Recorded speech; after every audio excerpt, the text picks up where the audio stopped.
تمہارے لیے وہی اگر تکفروا تم کفر کرو فإن تو بلا شبہ للہ اللہ ہی کے لیے ہے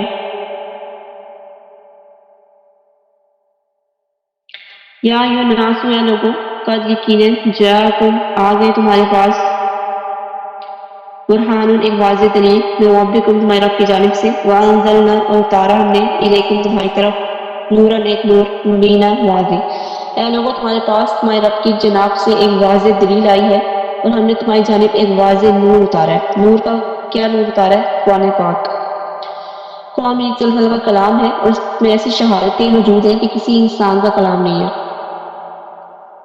ابو جہل ابو سفیان اور اخنس یہ تینوں اپنی جگہ تو تھے نا جو چل پڑے تھے. ہم نے پہلے بھی سنا تھا پہلے بھی یہ ڈسکس ہو چکا ہے کہ یہ لوگ خاموشی سے رات کو حضور پاک صلی اللہ علیہ وسلم کے خیمے کے باہر بیٹھتے تھے اور چھپکے سے نا حضور پاک صلی اللہ علیہ وآلہ وسلم جب قرآن پڑھتے تھے تو یہ سنا کرتے تھے. انہیں قرآن سننے سے بہت سکون محسوس ہوتا تھا اور یہ قرآن کی تلاوت سنا کرتے تھے لیکن صرف اس ڈر سے کہ ہمارے قبیلے والے ہمیں نہ دیکھیں ہمارے سردار جو ہے وہ ہمیں نہ دیکھیں ہماری کوئی عزت نہیں رہ جائے گی صرف اس لیے اسلام قبول نہیں کرتے تھے ورنہ ان کو بہت مزہ آتا تھا جب یہ تلاوت سنتے تھے اور اس پیشی رات کو تینوں آتے تھے اور چھپ جاتے تھے جھاڑیوں میں بیٹھ جاتے تھے اس خیمے کے قریب جہاں حضور پاک جب نماز پڑھے ہوتے تھے اور آ کر چوری چوری چھپے چھپے سے نا ان کی جو ہے وہ تلاوت سنا کرتے تھے. اللہ تعالیٰ ہر چیز کو خوب جاننے والا ہے. یہ آیت تب نازل ہوئی تھی جب ایک صحابی تھے انہوں نے سنا انہوں نے بیان کیا کہ سب سے آخر میں صورت نازل ہوئی تھی وہ صورت البراۃ ہے.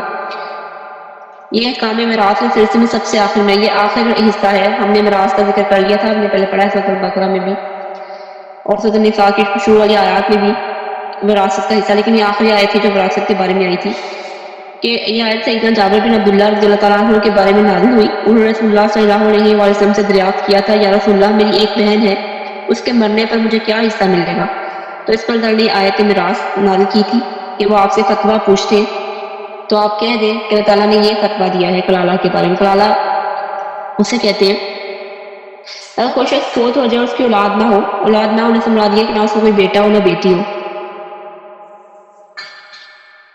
اور نہ ہی سلبی ہو مطلب اڈاپٹیڈ بیٹا بیٹی بھی نہ ہو یہ تو اولاد اپنی نہ ہو اور یہ بھی نہ ہو کہ اس نے اڈاپٹ کی ہو تو وہ کلالہ اس کے بارے میں یہ ساری ہے.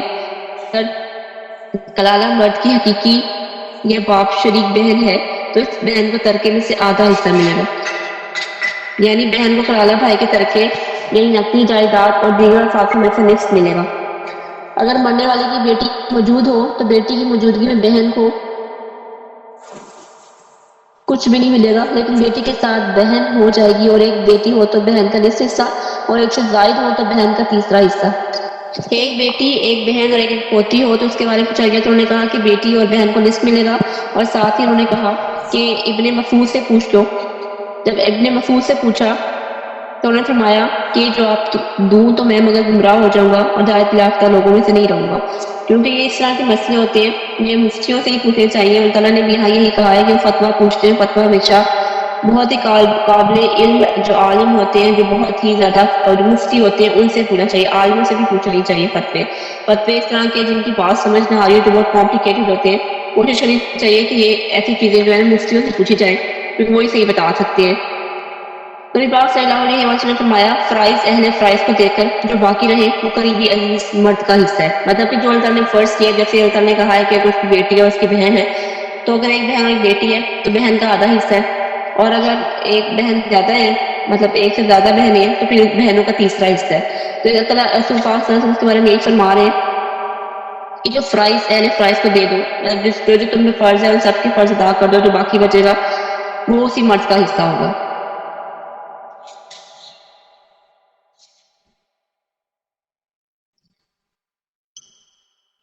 اور یہاں تعالیٰ نے کہا ہے کہ بھائی اس بہن کا وارث ہوگا اگر اس بہن کی اولاد نہ ہو.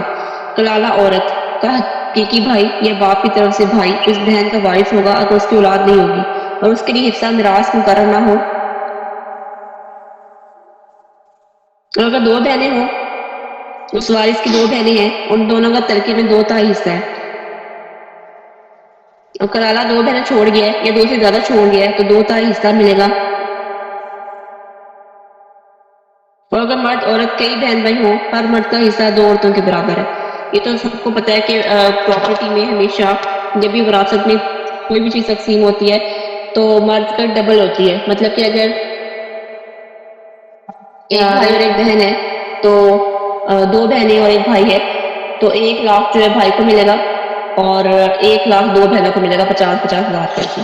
تو اس سے جو مرد کا حصہ ہے وہ عورتوں کے مقابلے میں ڈبل ہوتا ہے.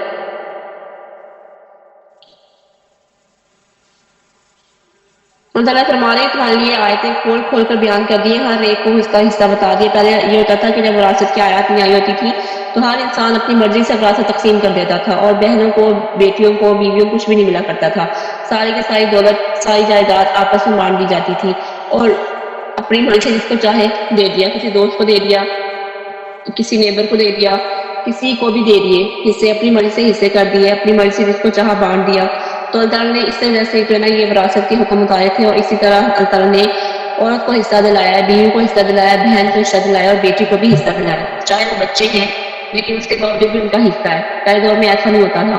پہلے دور میں ہوتا تھا کہ بس واپس سے بانٹ دیا اور جو بچے ہیں، چاہے بچہ بیٹا ہے یا بیٹی ہے، ان کو کچھ بھی نہیں ملے گا، ان کا کوئی حصہ نہیں ہے کسی بھی چیز میں. تو اللہ تعالیٰ نے مطلب یہ احسان کیا ہے کہ اللہ تعالیٰ نے عورتوں کو بھی حصے دلائے اور ہر قوم میں دکھایا ہے. چاہے بیٹی ہے تو بھی حصہ لے گی، بہن ہے تو بھی حصہ لے گی، چھوٹی بچی ہے تو بھی حصہ لے گی، چھوٹا بیٹا ہے تو اس کو بھی حصہ ملے گا. تو ہر ایک کو حصہ ملے گا، چاہے وہ بالغ ہے یا بالغ نہیں ہے تب بھی. اگر وہ موجود ہے، اس کا وجود ہے، چاہے وہ بچپن میں ہے، چاہے وہ دودھ میں ہے، چاہے وہ دودھ پیتا ہے، لیکن پھر اس کو اس کا حصہ ملے گا. تو اللہ تعالیٰ نے کتنا احسان کیا ہے کہ واقعی اللہ تعالیٰ نے بہت ہی احسان کیا ہے ہمیں ایک مسلمان بنا کر. ابھی بھی آپ دیکھیں کچھ ایسے نان مسلمز ہیں جو حصے نہیں دیتے، بہت سارے ایسے ہیں، ان کے کوئی بھی ایسی چیز نہیں ہے اور نہ ہی ان کے ظاہر قانون نہیں ہے، ان کے پاس دین نہیں ہے، شریعت نہیں ہے، تو وہاں کی عورتوں کو بھی حصے نہیں دیے جاتے. عورتوں میں ہر کیٹیگری آتی ہے، بیوی کو بھی نہیں ملے گا، بیٹی کو بھی نہیں ملے گا اور نہ ہی بہن کو ملے گا اور کسی کو بھی نہیں ملے گا حصہ، اور نہ ہی ماں کا کوئی حصہ ہوگا. تو وہ آپس میں مار دیتے ہیں ساری کی ساری پراپرٹی، اور چاہے اگر اس مرضی کو دے دیں، اپنے دوستوں کو بلا کے دے دیا حصہ، اپنے جو بندہ چھکا جس کی جو کتنے ہیلپ کی اگر اس کو دے دیا بلا کر حصہ. رشتوں میں اپنی مرضی سے حصے بانٹ دیتے تھے.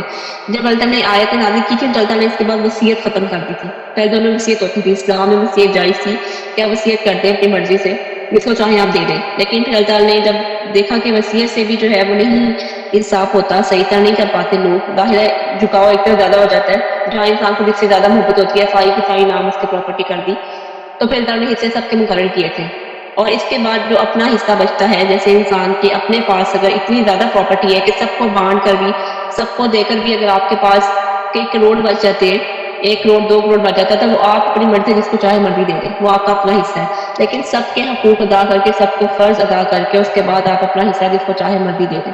لیکن یہ جو پاک صلی اللہ علیہ وسلم نے فرمایا کہ فرائض اہل فرائض کو دے دو، جو باقی رہے اس کا وہ قریبی عزیز مرد کا حق ہے. مطلب اس کے بعد جو باقی رہے، ظاہر ہے ہمارا حصہ ہے، ہم اس کا کچھ بھی کر سکتے ہیں، وہ تو ہمارا ہے، لیکن یہ کہ سب کو بانٹنا چاہیے. لیکن آج کل کیا ہوتا ہے کہ جہیز کی فارم میں عورتوں کو دے دیا جاتا ہے کہ تمہارا جہیز بنا دیا، بس یہ تمہارا حصہ تھا، تمہارا زمین میں کوئی حصہ نہیں، اور پوری زندگی بیٹھ کے کچھ کھانا ہے لیکن بہنوں کو نہیں دینا، نہ بیٹیوں کو دینا ہے، نہ بہنوں کو دینا ہے، اور اس پر جو ہے نا وہ خود کھاتے رہنا زمینوں کا حصہ کہ بس تمہیں جہیز بنا کے دے دیا تھا. جہیز کو تو اللہ تعالیٰ نے حکم ہی نہیں دیا اور نہ ہی اللہ تعالیٰ نے جہیز سے کہا کہ جہیز دو. تو یہ کھلے عام اللہ تعالیٰ کی نافرمانی ہے کہ آپ جہیز کی فارم میں ادا کر دیں کہ تمہارا حق ادا ہو چکا ہے، تم جاؤ. تو یہ چیزیں ہیں، دین سے دوری جب ہوتی ہے تو انسان اس طرح گمراہی میں بھٹکتا ہے اور پھر سب کے ساتھ ہی ظلم کرتا ہے، اپنی جان کے ساتھ بھی. اب دیکھیں جو لوگ حصے نہیں دیتے وہ کیوں نہیں دیتے؟ کیونکہ انہیں علم نہیں ہے، وہ جاہل ہیں، انہیں جہالت میں ہے.